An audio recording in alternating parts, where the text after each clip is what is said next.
বান্দারা, হাফেজে কোরআন ভাইয়েরা, রব্বুল আলামিন আপনার দরবারে হাত বাড়াইয়াছেন দুনিয়ার কোনো চাওয়া পাওয়ার জন্য নয়, তারা সকলে আপনার জান্নাতের আশায় হাত বাড়াইয়াছে, আপনার কালাম শিখবে হাত বাড়াইয়াছে, মা বাবার মনের দায় মাকসাদ পূরণ করবে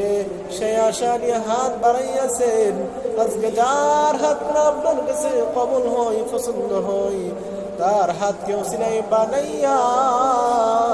আমাদের জিন্দেগির সবার তামাম গুনাহ আপনি মাফ করিয়া দাও। দুনিয়ায় চলতে ফিরতে যদি কত ধরনের গুনাহ করতেছি আপনি তো জানেন।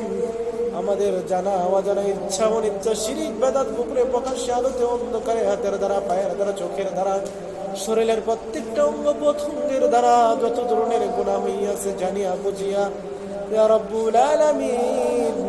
সব ধরনের গুনার দিকে আপনি না তাকাইয়া রহমতের দিনগুলোর ওসিলাই করিয়ে, তোমার রোজাকে ওসিলাই বানিয়ে, বন্ধুর সাথে দুরূদ ইস্তিগফারকে আপনার ওসিলাই করিয়ে, ইয়া রব্বুল আলামিন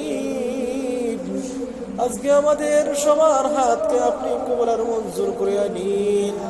আজকে আমাদের আত্মীয় স্বজন অনেকের মা নাই, বাবা নাই, দাদা নাই, দাদি নাই, নানা নাই, নানি নাই, আত্মীয় স্বজন, পাড়া প্রতিবেশী যারা